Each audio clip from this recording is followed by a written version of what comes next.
Since Jorge Masvidal retired, the BMF title is back up for grabs. The main event will be 5 rounds between the number 2 and number 3 lightweights in the world. Former champion Dustin Poirier takes on another former champion, Justin Gaethje, for the vacant BMF title between 2 of the baddest dudes in the game. Hi fight fans, and welcome to another MMA Network video. Can you remember a fighter who has been so good in MMA but constantly losing to one particular opponent? It's not that the opponent was better or more skillful overall, but he simply had his number, and his fighting style transmitted better in their matchup. No matter how many times Anthony Joshua fights Oleksandr Usyk, in boxing, the Ukrainian would beat Joshua 9 times out of 10. If you remember the Pride FC days, Josh Barnett would have run through everyone, but whenever he faced Cro Cop, he failed simply because the Croatian had his number. Some would argue that Justin Gaethje is a completely different fighter now and that he has what it takes to become the next UFC lightweight champion. However, despite how much the highlight had improved over the years, Dustin Poirier's fighting style would always be his kryptonite, and the Dimond would probably have his hands raised again in the rematch. We will look closer into this rematch, analyze their initial bout, and discuss why Poirier would beat Gaethje in the upcoming rematch.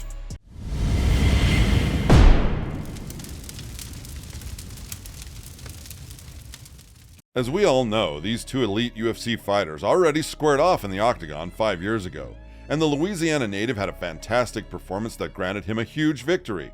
To better understand how their upcoming rematch would go, let's take a look and analyze their initial bout, where Poirier and Gaethje went to war. Justin Gaethje likes to throw and be the aggressor, and he displayed that style in almost every fight, especially during his early career. When he met Poirier for the first time, he was still this young, reckless fighter who wanted to keep the opponent on his back foot while putting unbearable pressure on him with striking combos, holding him against the cage. As the fight started, Gaethje took the center of the octagon and immediately showed that the leg kicks would be his primary weapon of choice. However, Dustin is an excellent defensive striker, and he kept circling to Gaethje's left to avoid his mighty right hand. Although Poirier was not checking the leg kicks, he tried to retaliate with punching combos every time Gaethje threw a leg kick. After a few unsuccessful attacks by Gaethje, Poirier started to gain momentum and landed some heavy shots of his own. Although most of them were blocked by the highlight, Poirier kept tagging Justin with combos, which clearly got his attention. Gaethje kept throwing leg kicks, but the Dimond seemed to be eating them well and retaliating with perfect boxing combos that slowed Justin down. By the end of the first round, the accumulative damage caused by Poirier started to affect Justin as he looked tired and not nearly as confident as when the fight started. When the second round started, Gaethje did not change a thing in his strategy. Instead, he took the center of the octagon and challenged the Louisiana native to a brawl, which he gladly accepted. However, this time it was a bit different than the first round. In the first, Poirier would throw multiple boxing combos, but most would have landed in the block. This time, the Dimond started to land many clean, powerful shots, hurting the highlight. Justin seemed very tired, and whenever Poirier threw some shots, he kept his hands up without looking where the opponent was. Gaethje would have tried to land some shots of his own, but he looked like a drunk man fighting in a bar. However, he ended up the second round spectacularly to put on a show for the fans. Although both fighters were visibly tired in the third round, it was evident that Poirier was the fresher fighter. He even managed to counter Gaethje's attack with a beautifully timed takedown, making him realize that he had a lot of weapons at his disposal. Finally, the highlight had the most significant moment of the fight when he landed a heavy right hook that got Poirier's attention as he retreated against the cage. But the interesting thing here, which has something to do with Gaethje's lack of fighting IQ, is that he didn't capitalize on the moment. Instead of using the momentum to throw bombs and get the maximum of the situation, Justin only threw an elbow and got Poirier to a clinch position, giving him time to recover. Instead of hurting him with heavy combos, he clinched with Poirier, which helped him recover, and after some time, the Louisiana native was ready to return to the fire. Finally, in the fourth round, the accumulative damage that Gaethje took throughout the 3 rounds compromised his ability to take more heavy damage. The highlight was already tired as he fought a T-Rex, and Poirier knew that. As Dustin retreated against the cage, Gaethje threw a leg kick, which was countered by a powerful left straight by Poirier, which wobbled the highlight, forcing him to retreat. The Louisiana native used the momentum and followed Gaethje with a fury of punches without giving him time to breathe. Although Justin showed a warrior's heart to stay in the fight, Dustin's pressure was just too much to handle, and the referee was forced to wave the fight off. By the way, if you've enjoyed our video so far, and before we go into the final prediction, please make sure to press the like button. It has been 5 years since they initially met, and in the meantime, both have improved significantly. Gaethje even changed his style a bit, and he's now a bit more calculative and composed with his attacks. Instead of recklessly going after the opponent and putting himself in harm's way, he now has a more cautious approach when launching an attack. Poirier, on the other hand, is an even better version of himself. His striking is sharper, his grappling is on level, and his endurance and defensive are on another level. These are two things that Justin Gaethje has and does that Poirier doesn't.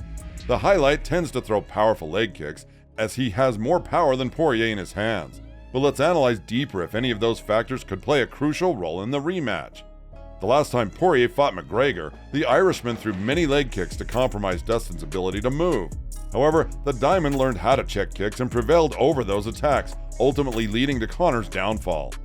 Dustin had learned how to absorb leg kicks and check them, but even when he fought Gaethje first, he wasn't hurt by the leg kicks, which indicates that he can absorb a lot of damage to his legs and keep going. Even if he fails to check some of Justin's leg kicks, Poirier's ability to move will not be compromised, but at the same time, he would not let the highlight bully him with calf kicks. Instead, the Louisiana native will use every opportunity to retaliate with boxing combos and with the potential to hurt Gaethje badly. We saw that in the first fight, and it could happen again. But the most probable scenario here is that Dustin will check most of Gaethje's leg kicks and let his confidence shrink away by delivering heavy countering shots. Although Gaethje is more composed now and does not swing recklessly as early in his career, we can expect that he would take the center of the octagon and try to keep Dustin on his back foot. However, the Dimond is one of the best defensive strikers in the whole UFC, and he will block all Gaethje's attacks. We mentioned power as a factor Justin could use against the Louisiana native in their upcoming fight. We saw what happened to James Vick and Edson Barboza, and one could argue that the same destiny could meet Poirier. That's very unlikely to happen, considering Dustin's phenomenal defense. James Vick put his guard down, leading to the knockout, and Edson Barboza circled to Gaethje's mighty right hand, ultimately leading him to getting knocked out. Poirier is too intelligent to let something like that happen. Let alone the stamina and endurance, Poirier has an unorthodox defense that is very hard to penetrate. He will circle to Gaethje's left to avoid the powerful right hand, and even if Justin manages to land, the Louisiana native will keep his guard up the whole time. At the same time, whenever the highlight throws and misses, he will be met with a fury of retaliating punches that will immediately affect him. Dustin Poirier is the superior boxer and arguably one of the best boxers in the UFC. He mixes his boxing combos with kicks and can go in and out, throwing shots and retreating. There is nothing on the feet that Gaethje has that can hurt Poirier. He is the more intelligent fighter with the better fighting IQ, the better boxer, and the better grappler. Imagine if Poirier decides to mix his striking with grappling and take Justin down a few times. The highlight has one of the worst defensive jiu-jitsus in the whole UFC. He is an excellent defensive wrestler, but his jiu-jitsu is average at best. If Poirier finds a gap and gets his back, the fight can be over right there. Not only is his jiu-jitsu better, but the Dimond has a 5-round cardio that Gaethje can hardly match. As the fight goes on, Poirier will be the fresher fighter, and the accumulative damage that he will cause to Justin will ultimately lead to his downfall. Gaethje can only make this fight close if he challenges Dustin to a brawl, which he did in the first fight. But we saw how that went, and it won't be any different this time. The Louisiana native has been in many brawls, where elite competitors like Eddie Alvarez, Max Holloway, Dan Hooker, and Michael Chandler had pushed him to the limit. However, the Dimond has always found a way to prevail over storms and become victorious in the end. We can expect this fight to be a back-and-forth war where both fighters will go toe-to-toe, but at the end of the day, Dustin Poirier has way more ways to win this contest. At the end of the day, we can be confident that both fighters will swing to take each other's heads off, and this fight will surely not reach the judges' scorecards. But what do you guys think? Do you believe the rematch will be as exciting as the initial bout? But how do you think this fight will end? Leave your thoughts in the comments, and if you would like to watch more videos like this, please make sure to like and subscribe to our channel.